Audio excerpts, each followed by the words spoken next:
pemerintah provinsi. Jadi BPD Bali itu yang punya provinsi. Dividen, saya mau beli sepatu A atau sepatu B atau mungkin sepatu C. Nah, selanjutnya pembicara terakhir dari JNE oleh Bapak Eri Palgunadi sebagai Vice President Marketing JNE. Silakan Bapak.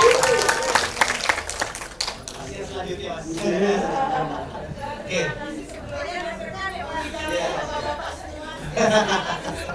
Iya. Yang pertama bapak-bapak juga ya. Saya om sih sebenarnya. Om Sunan. Oke. Iya. Biasanya memang begitu kalau dulu di kelas Bu, yang makin depan itu biasanya makin rajin. Makin belakang itu biasanya makin itu. Kalau bis juga begitu ya. Kalau kita Dharma Wisata, yang depan tuh ada guru. Belakang kita nggak tahu ngapain biasanya. Oke, selamat siang. Swastiastu. Assalamualaikum warahmatullahi wabarakatuh.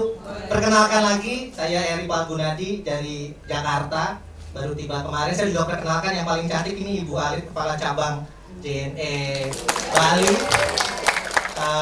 Pertanyaan yang paling cepat adalah paling denger ya kalimat kalau sampai sore paket gitu ya. Nah, itu biasanya kita ya. Datangnya sore-sore Pak. Nah, itu dia tuh. Itu pertanyaan dari mana tuh Bu? Kalau dari Aceh biasanya sore memang biasanya.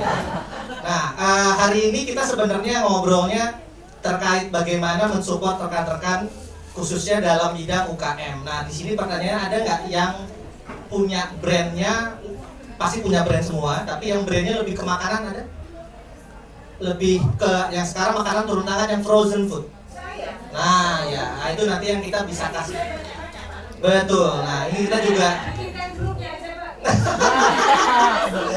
Itu nih salesnya ada di luar. Siap Ibu, siap ya. Karena memang setelah pandemi itu yang laku itu orang beli sayur aja pakai klik ya sekarang ya. Nah, oke, kita mulai ya. Next. Ya, jadi mungkin banyak yang bertanya sebenarnya JNE sudah berapa lama sih? JNE kita ada dari tahun 90, jadi sudah mau 32 tahun. Kalau kita ngelihat berkahnya adalah kita selalu berkembang justru di saat krisis.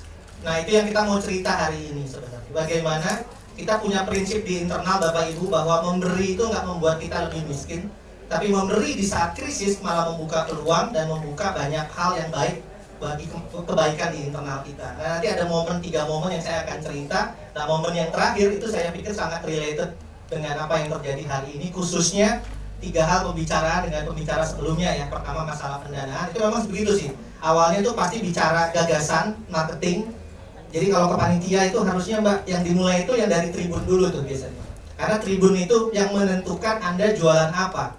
Lalu dari jualan itu cara mengemasnya. Tadi Bapak menjelaskan itu. Nah, setelah itu biasanya akan naik levelnya bagaimana pembiayaannya. Nah, Bapak yang tadi. Nah, baru yang terakhir distribusi biasanya. 3 faktor itu memang menjadi challenge dari setiap usaha kecil menengah ya. Bagaimana kita melakukan pengemasan barang, marketing, lalu naik ke masalah pembiayaan, yang terakhir adalah masalah distribusi. Kita suka bilang istilah supply chain. Oke, next. Ya saya akan bahas ini sedikit saja, saya pikir hampir semua sudah tahu ya. Kita paling besar, tapi yang paling menarik adalah Indonesia ini komparasinya mirip-mirip sama Filipina ya, sama-sama kepulauan. Kalau di Filipina, utaranya lebih terkoneksi secara infrastruktur, makin ke selatan makin susah ya. Di kita sama juga. Paling truk kita dari Jakarta sampai ke Bali, makin ke timur makin sulit ya. Jadi kalau ada yang dari timur, dari mana Bu? Waduh, saya baru sekali Bu, itu cuma semalam doang lagi. Saya yang alhamdulillah bergabung di JNE udah mau 16 tahun sekarang. Yang saya paling senang adalah saya bisa hampir ke seluruh kota di Indonesia, yang belum tinggal Jayapura Bu. Ya, jadi kalau Bapak Ibu yang belum pernah ke Sorong, sekali seumur hidup lah ke kota Sorong ya. Makan ikannya besar-besar banget Bu di sana. Katanya ikannya mati sekali kalau di sana. Oke, tapi yang menarik begitu ya, makin ke timur itu kita makin sulit. Jadi hampir dikatakan, ini hampir semua perusahaan logistik, termasuk teman-teman kita, kalau kita menjual ke timur, ke tempatnya Ibu ini, itu kita sebenarnya menjual rugi. Karena ada proses subsidi. Ini bukan PR kita, ini PR pemerintah juga ya. Makanya Pak Presiden hampir selama 10 tahun fokusnya di infrastruktur. Ya, infrastruktur. Saya tahu lagi dibangun nih dari tol, dari mulai ujung Bali ke arah sini, saya pikir itu juga salah satu cara yang cepat untuk memangkas kos. Jadi jangan tanya kenapa tidak ada kiriman jeruk dari Pontianak, lawang impor lebih murah. Nah, prosesnya mahal sekali ya. Nah, sehingga kita kalau menemukan ada UKM punya produk makanan dan dia mau bersusah payah dari daerah ke kota, kita sangat support dari JNE. Bahkan kita akan coba bantu untuk bagaimana mengemasnya sampai proses penjualan. Karena saya tahu mengemas produk kain itu gampang, tapi kalau bicara komoditi itu PR. Padahal orang kita sukanya makan ya Bu, hobinya makan atau sebagainya. Next, ya lanjut. Nah ini saya cerita sedikit, intermezzo saja. Ada yang tahu gudeg ya? Nah, itu gudeg itu contoh salah satu makanan akibat proses logistik, Pak. Ya, ceritanya ketika Sultan Agung nyerang ke Batavia tahun 1628-1629. Karena penyerbuan 2 tahun itu akhirnya muncul kota-kota kecil di sepanjang pantai utara. Ada Bekasi, ada Kerawang, ada apa sampai ke Jogja. Mereka ngumpulnya di sebuah daerah, tanahnya banyak terjadi pertempuran, sampai tanahnya menjadi merah. Mereka bilang namanya Tanah Abang. Ya itu Tanah Abang. Tapi yang menarik, kebayang nggak Bapak Ibu, zaman dulu ya, bahwa pasukan mungkin sekitar 10.000 orang nyerbu ke Batavia, jaraknya mungkin hanya sekitar 400 km, tapi bisa sampai 2 minggu mereka jalan. Mereka nggak mungkin Pak bawa empek-empek gitu. Mereka nggak mungkin bawa nasi goreng masak gitu ya. Yang paling mudah itu adalah mengawetkan nangka, betul. Jadi gudeg itu sebenarnya bisa dibilang makan perang pertama kita ya. Mereka menggunakan itu. Makanya kita sekarang mengenal ada gudeg kering, ada gudeg basah. Bahkan yang paling canggih sekarang ada gudeg kaleng. Dan banyak yang jual UKM di Jogja ya. Itu caranya sekarang. Tapi kalau terkait makanan, tadi ada ibu makanannya frozen, boleh tahu? Nah ya, itu lebih mudah lagi. Cireng dibekuin ya. Nah, oke, sip. Lanjut, next. Nah, ini sebenarnya kita mau bicara. 98 ada krisis. Kalau saya ngelihat dari postur-posturnya ini kenal udah 98 sudah ada semua nih. Sudah main MIRC ya. Udah Ansel PLS, belum ada Facebook itu Bu. Masih adanya, bahkan Friendster aja belum ada Bu. Ya, di 98 itu ketika kita krisis ya, JNE itu justru pertama kali membuka keagenan. Jadi kalau ditanya kapan keagenan mulai, ya 98 dimulai. Karena kenapa? Banyak karyawan kita yang tidak mungkin kita PHK, tetapi kita juga harus karyakan mereka. Itu prinsip kita dari dulu awal. Jadi kita melihat satu keluarga besar, kalau kita bisa berdayakan, kenapa tidak? Jadi 98 itu pertama kali keagenan. Kalau Bali 96 pertama kali cabang Bali ada. Nah lalu 2008 mungkin nggak ada yang di krisis ini ya, karena krisisnya terjadi di Amerika. Tapi apa yang memulai krisis perumahan di Amerika kemudian membuat beberapa harga dasar menjadi lebih mahal.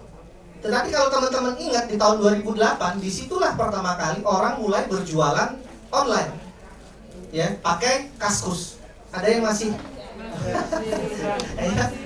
Sendugan ya, cendolnya berapa ya, terus ada rekber ya, piggy bank.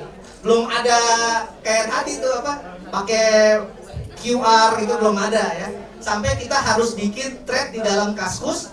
Saya masih ingat banget ke Bandung, belum ke Bali waktu itu, kita mensponsori namanya FJB, Forum Jual Beli. Ayo, ada yang gabung di FJB? Ibu sudah gabung di FJB? Hebat. Cendolnya berapa Bu? Serius Bu, di FJB? Tak. Ada lagi tadi? Ibu digabung di FJB juga?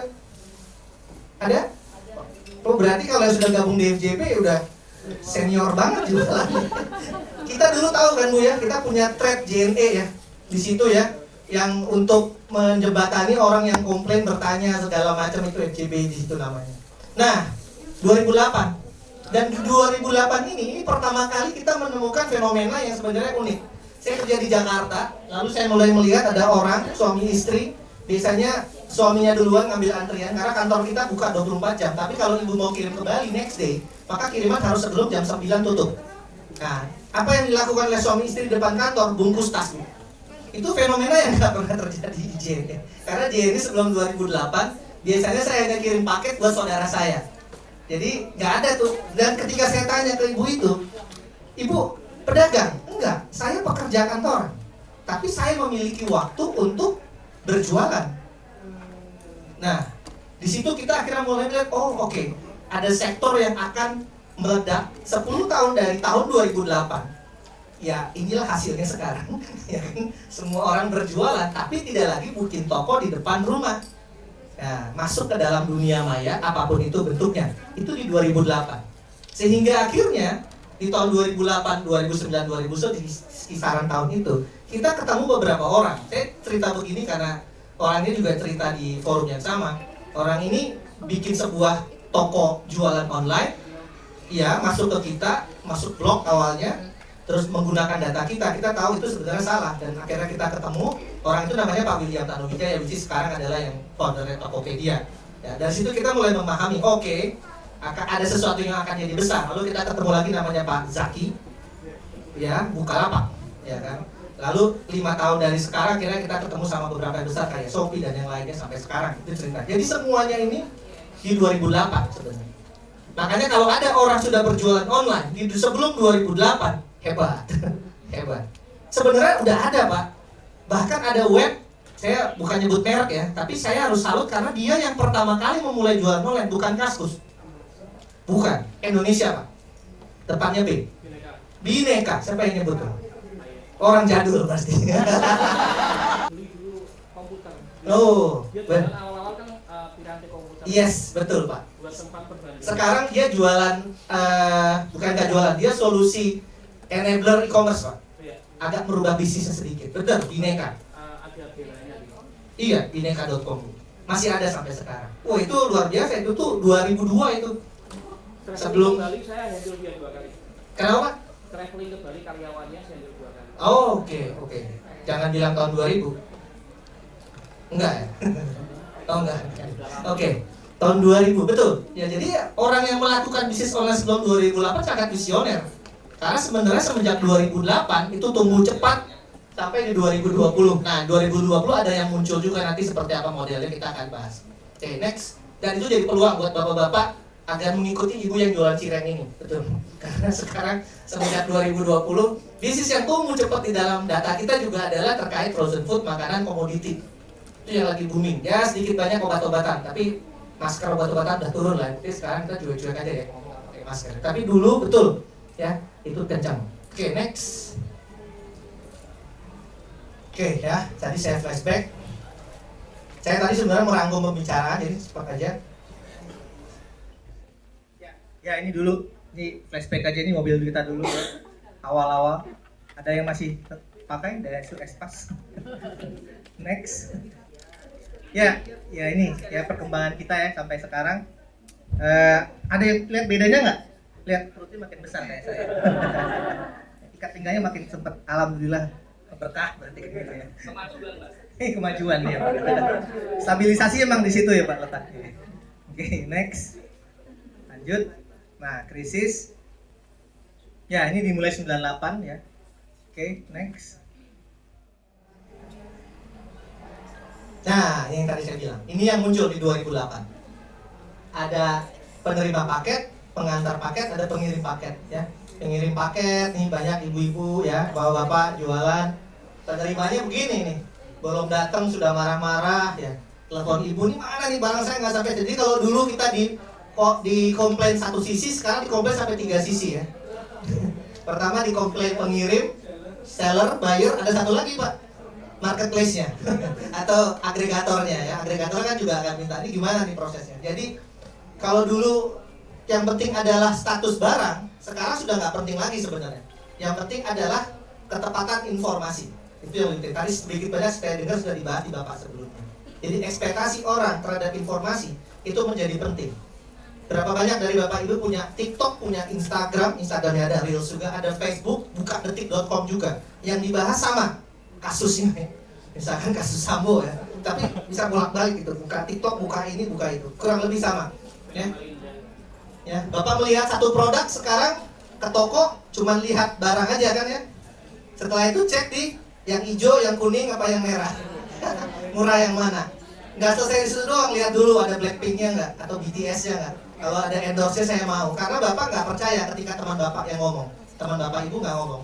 Jadi sekarang lebih rumit di situ ya. Brand ambassador tadi juga sedikit sudah dibahas di pembicara sebelumnya. Oke. Jadi dunia makin datar, dunia makin dilipat.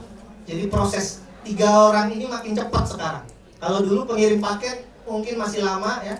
Sekarang sudah bisa kontak, bahkan sudah bisa DM, kirim gambar. Sekarang belajar di TikTok aja sekarang udah hampir ramai. Ada yang jualan di TikTok kan? Atau gini deh, ada yang pernah live nggak di TikTok? Halo Bapak Ibu. Oh iya Bapak. Bapak produknya apa sih?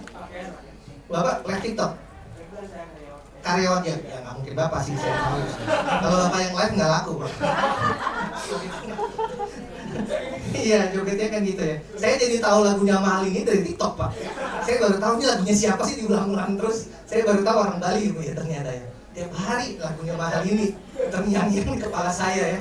Itu udah overload informasi tuh lagu Mahal ini. Oke, lanjut. Ya, oke. Nah, tapi sebenarnya 3 hal ini.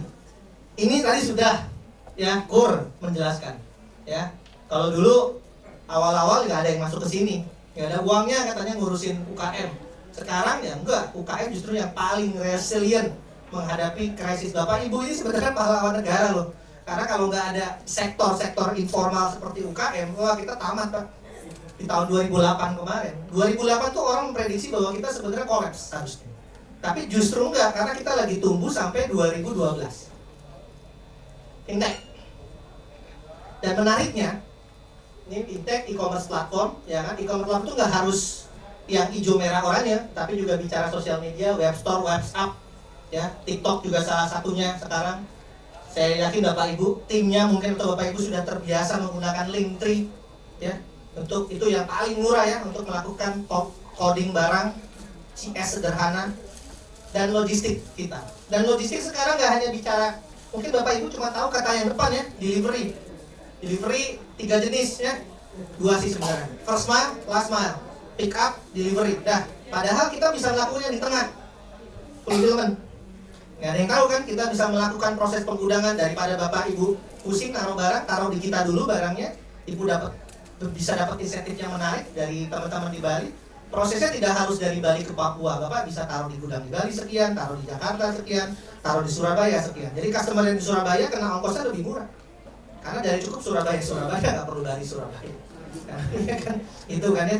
Ya, teknologi sudah bisa memudahkan seperti itu. Oke, next. Ini yang membuat kita cepat. Kalau pertanyaannya adalah berapa persen sih sekarang orang yang jualan online? Bapak Ibu boleh kaget ya. Bapak Ibu yang kumpul di sini itu hanya mewakili 2-3% orang Indonesia. Jadi peluangnya masih besar. Apalagi di tempatnya yang sorong ini. Atau ya makin ke timur tuh makin orang kan susah ya. Tapi kendalanya bukan di JNE, bukan di BPD, bukan di Tribun. Apa kendalanya? Kalau makin ke timur Bu? Bukan, itu iya. Ada satu lagi sinyal, betul. Signalnya, nah itu.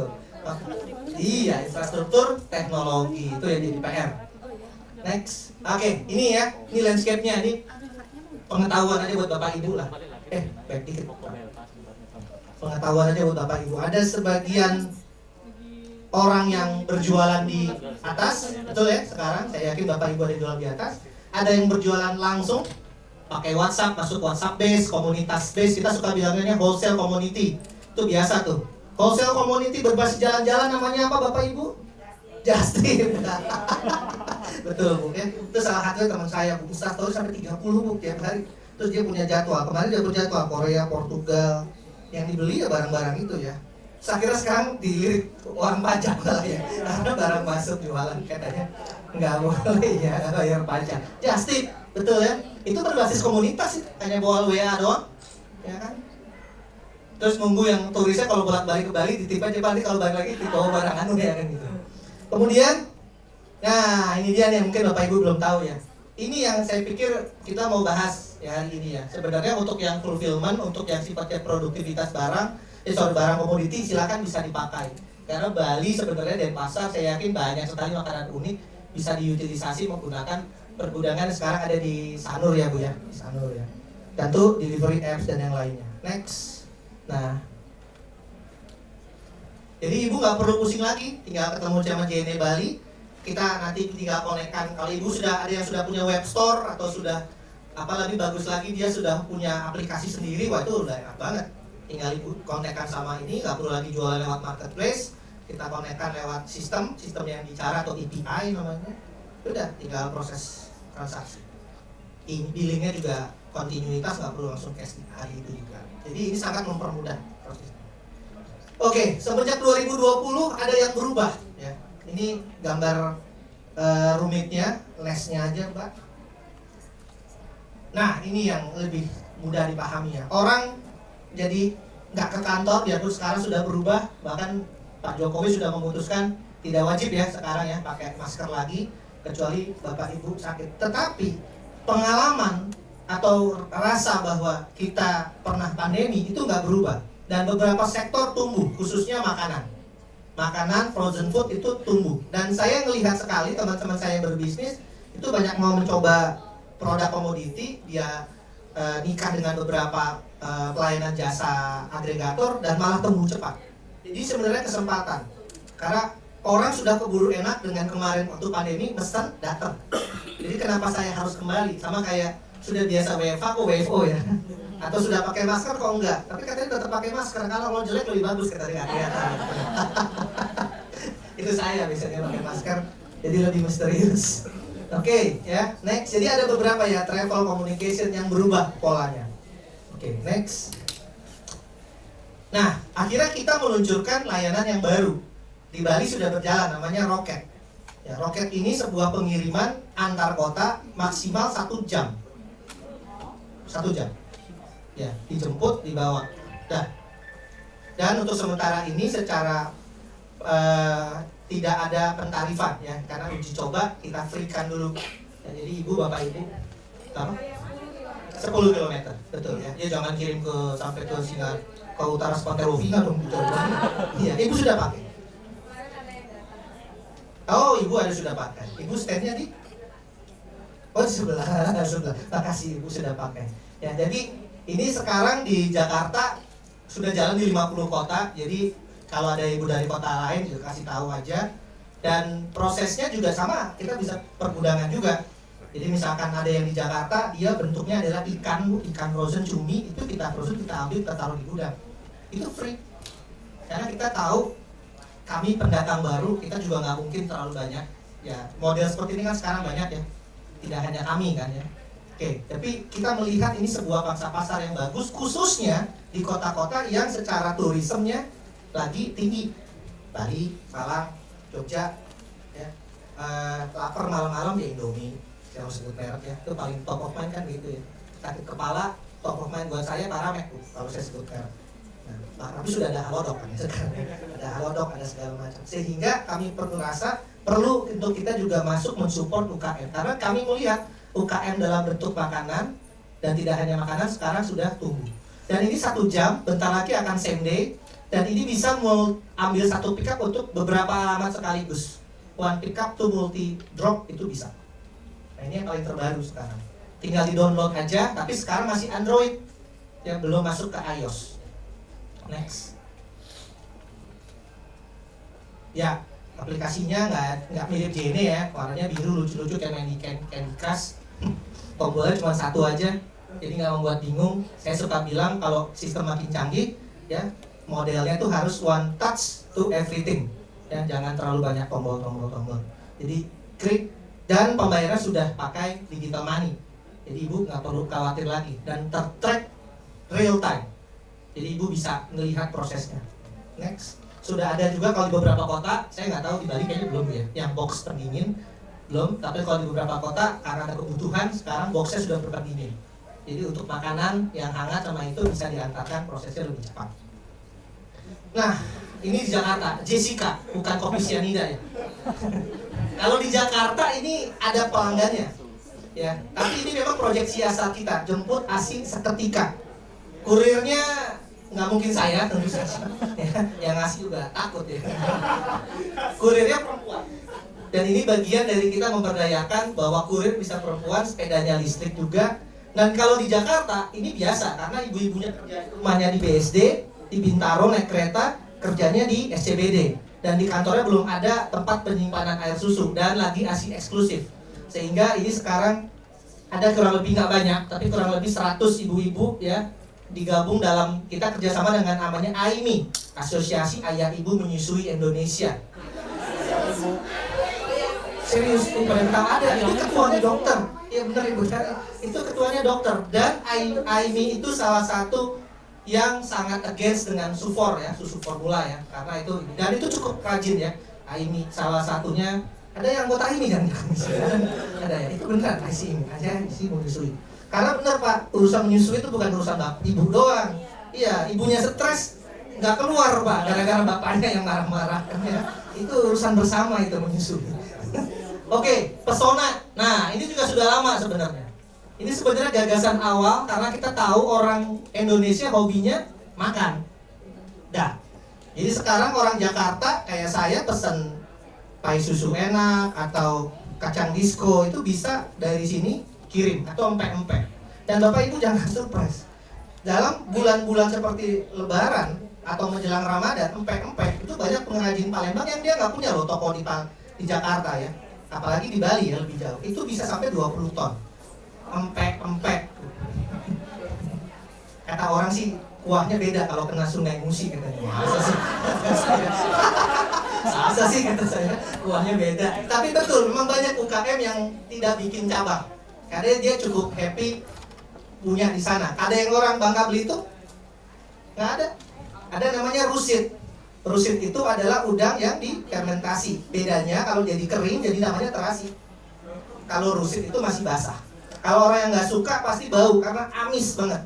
Tapi enak untuk dipakai campuran sayur lodeh, dipiki pindang. Nah itu namanya, ya ebi itu kalau kering Pak. Nah, ebi yang basah namanya rusit. Nah itu memang hanya di Bangka. Dan orang Bangka yang mungkin orang Bangka di Bali ya pesen. Nah itu yang kita layani sekarang lewat Pesona. Jadi Pesona ini menggabungkan tempat-tempat ibu semua, tinggal gratis, tidak ada bayaran sama sekali. Kita yang bantuin promosikan dan kita tidak tambah sedikit pun harga barang karena itu hak ibu, kita cuma ambil ongkos logistiknya saja. Jadi membantu ibu untuk meluaskan pemasaran. Oke, next. Jadi JNE nggak sekedar paket ya, sebenarnya itu sih misi saya. Karena kan tahunya ibu JNE apa? Paket. JNE paket. Aplikasi ya biasalah ya. Silakan download, ini ngebantu Bapak Ibu. Kalau Bapak Ibu punya kiriman banyak daripada satu-satu, kalau di sini tinggal scan aja nomor kontaknya, otomatis bisa langsung terdata masuk ke aplikasi. Oke, next lagi. Nah ini Pesona ya, makanannya ini contoh. Nah ini yang fulfillment tadi di Bali juga ada seperti ini. Jadi Bapak Ibu kalau punya produk baju, produk makanan, apapun yang sifatnya sudah besar. Karena biasanya nanti kalau tadi saya bilang ya, awalnya Bapak Ibu nemukan ide marketing, ketemu nih idenya viral kan sekarang itu ya, hidden gem, hidden gem istilahnya. Hidden gemnya viral. Nah, kalau viral, maju ke pembiayaan ya biasanya ya. Ini gimana membiayai proses cost operasionalnya, capeknya kayak gimana. Nah, kalau sudah tinggi lagi, nanti masuk ke logistik. Taruh di mana gudangnya. Kalau barangnya 10, mudah. Saya punya teman di Bandung, dia memulai bisnis hijab itu cuma 2 ruko. Alhamdulillah sekarang sudah mau 5 ruko. Saya suka bercanda sama dia, mau berapa ruko loh? Akhirnya profitnya dia tidak naik Bapak Ibu karena harus membiayai ruko. ruko. Tiap ruko 2.000 watt kali sekian berarti 10.000 watt ya habis dia. Kenapa enggak? Udah 2 ruko aja. Yes, kantor operasionalnya nggak apa-apa. Showcase itu perlu lah ya, 2 timol. Nah, dia kan sudah tahu pembelinya dari mana. Oh, dari 10.000 pesanan, 3.000 di Bali, 3.000 di Jakarta, 3.000 di mana? Ya udah. Yang 3.000 di Bali daripada capek taruh aja tempatnya Bu Khalid, ya kan Bu ya, beres. Jadi dia bisa men-spare, tidak perlu harus nambah ruko sampai 20 ruko kali lama-lama. Itu cara berpikir yang seharusnya tidak mungkin dalam satu kali meeting, tapi lebih baik kalau ibu bapak ada kesempatan bisa main ke kantornya Bu Khalid di Sanur untuk melihat prosesnya lebih teknis lagi. Ya. Ini yang dilakukan. Dan salah satu saya cerita aja ya, karena beritanya kan di mana-mana ya. Jadi saya mau cerita bohong juga Ibu. Salah satu customer yang paling besar, value-nya juga besar dan barangnya kebakar semua di kita ya. Balik lagi ada insiden yang kita juga tidak mau ya. Ya teman baik kita, Eiger itu salah satu pengguna dari kita ya. Tetapi justru dari musibah kemarin banyak hal yang bisa kita lebih dalamin. Dan jadi kita ketemu juga untuk simbiose mutualisme bagaimana kita membuat Eiger lebih besar lagi. Ini kalau nggak salah Eiger. Ada Eiger, kemudian ada Brodo, mungkin tahu ya sepatu Brodo, ya sepatu Brodo kita. Manjanya Ivan Gunawan, ya itu sebagian kita juga. Tapi ini banyak sekali. Nanti kalau teknisnya barang apa aja yang di gudang Bali, mungkin bisa tanya Bu Ali. Oke. Nah pertanyaannya, apakah hanya sekedar proses store? Tidak Bapak Ibu. Store yes, itu satu sisi. Tapi biasanya kalau di Firman ada proses barang, bulk, masuk ke storing. Nah, lalu bisa juga melakukan proses pick and pack. Pick and pack. Jadi dari barang yang banyak, ada pesanan, ya udah tinggal kita ambil, kita masukkan. Kita yang melakukan proses ininya, pick and pack-nya sesuai dengan pesanan. Itu ya. Jadi kan kadang-kadang berpikir apakah saya harus mengirimkan barang dalam jumlah besar, lalu kita susun gitu ya. Capek juga ya, kecampur. Ini sudah diatur. Termasuk kebutuhan kalau ada ruangan, biasanya kosmetik nih yang butuh nih. Ada ruangan pada suhu tertentu, karena kalau suhunya tinggi, dia akan mudah flammable atau yang lainnya. Nah ini yang kita lakukan. Kurang lebih begitu ya Bu Alit. Ya, oke, lanjut, next. Nah ini yang stasiun besarnya, yang di Jakarta. Ya, ini yang kita punya di samping bandara Jakarta, dekat Bandara Soekarno-Hatta, 40 hektar.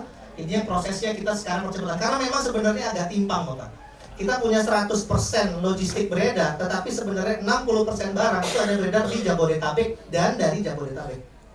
Jadi udah nggak salah sih bener Pak Jokowi mindahin ke Balikpapan IKN itu udah bener sebenarnya. Karena kalau tidak ya hanya di situ-situ aja. Sisanya tidak ada, ya kan? 60% Pak barang putar di Jabodetabek dan keluar dari Jabodetabek. Makanya perusahaan logistik air cargo itu sebenarnya nggak banyak di Indonesia ya. Kenapa? Kita masih pakai pesawat komersial kan, Garuda, Citylink, Lion. Karena kalau perusahaan kargo, baliknya dari Sorong itu nggak ada barang. Baliknya nggak ada barang, gitu ya. Oke, next itu PR logistik. Jadi kalau ditanya Indonesia ini kompetitif nggak logistiknya? Ya bisa dibilang iya, bisa dibilang tidak. Karena masih ada 20% komponen logistik dalam setiap barang yang kita beli. Jadi kalau Bapak beli teh botol atau beli apapun itu bisa dihargai 10.000, maka 2.000 peraknya itu adalah cost logistik. Ya kenapa? Ya karena ini prosesnya. Prosesnya rumit, wilayahnya luas. Apalagi kalau Bapak ada yang orang NTT, kalau ada orang NTT, saya beberapa kali ke sana, itu kita hanya bisa untung itu di 3 kota. Kayak Vamenano sampai apa saya? Kupang, ya kan? Atambua sama Soe. Nah, sisanya susah. Waikabubak, Ende itu susah sekali. Biarpun memang sekarang ada alhamdulillah ada penerbangan perintis ya dari Lion, dari Wings yang sekarang hampir rutin. Itu susah sekali. Oke, jadi hari ini sebenarnya itu bagian dari kita untuk mengenal. Kalau Bapak Ibu punya tergabung dalam komunitas dan komunitasnya rajin juga melakukan proses seperti ini, silakan hubungi Bu Alit. Karena kita juga bisa bantu support di komunitas Ibu untuk ngobrol-ngobrol. Karena saya yakin dalam satu kali pertemuan nggak mungkin lah Bu Alit ya, kita bisa menemukan solusinya. Dan memang setiap sektor industri kadang-kadang challenge-nya berbeda-beda. Orang yang kerja yang di pakaian tentu nggak akan bisa sama yang dengan fashion, dan yang paling sulit biasanya yang raw material. Ada loh UKM yang jualannya kopra, itu ada. Yang jualannya kopra, yang jualannya rumput apa tuh, ada sekarang rumput kering. Sapu lidi itu dari Gorontalo Bapak Ibu, dan itu ekspor loh sekarang, kontaineran. Itu bahannya dari ijuk, itu ada pengrajinnya di sana. Nah kalau ada yang seperti itu mungkin gabung komunitas, silakan disampaikan. Kita dengan siap sedia datang ke tempat Bapak untuk ngobrol lagi lebih teknis terkait komoditi. Next, ya. Nah seperti ini ya. Jadi pandemi juga kemarin membuka kita banyak hal ya, ngebantu banyak hal. Salah satunya masker. Mungkin ada yang jual, ada produksi masker di sini. Ya kan? Ada. Oh ada. Oh ada. Oke, menarik. Next. Ya, next saja. Ini dokumentasi saja. Per hari ini karyawan kita berapa sih? 50.000 total se-Indonesia. Hampir semua kecamatan ada. Bercandanya kita kalau ini cocoknya bisnisnya apa? Bisnis bikin partai katanya. Karena hampir setiap kecamatan sama ranting ada ya. Ada. Ya. Mungkin di Bali aja sudah hampir semua ada, di Nusa Penida juga udah ada ya. Kemudian kiriman kita sekarang di antara 800 sampai 1,3 juta paket sehari. Kalau Ibu bagi per detik aja berapa tuh kebayang tuh ya. Kali 1.000 sekian ya kan. Oke, next aja. Jaringan kita sekitar 8.000-an. Nah, itu aja sebenarnya. Kalau selanjutnya informasi, terima kasih Bapak Ibu bisa lihat ke Instagram kita. follower kita sekitar 1 jutaan, tuh banyak banget, ada suka ada giveaway, suka ada acara, kita selalu ada acara UKM online juga, dan itu free Bapak Ibu untuk ikutin. Bapak Ibu tinggal sering-sering aja atau ke TikTok. Ya TikTok kita juga lumayan banyak, 500.000 follower, tapi Bapak Ibu nggak bakal menemukan saya tuh boleh joget-joget ya. Di situ. Terima kasih. Mohon maaf kalau ada kata-kata yang salah, saya terbuka untuk pertanyaan atau ada yang barangnya belum sampai juga nggak apa-apa, silakan disampaikan mumpung ada kepala cabangnya. Ya, terima kasih, Bapak Ibu, saya kembali ke MC. Terima kasih Bapak atas materinya.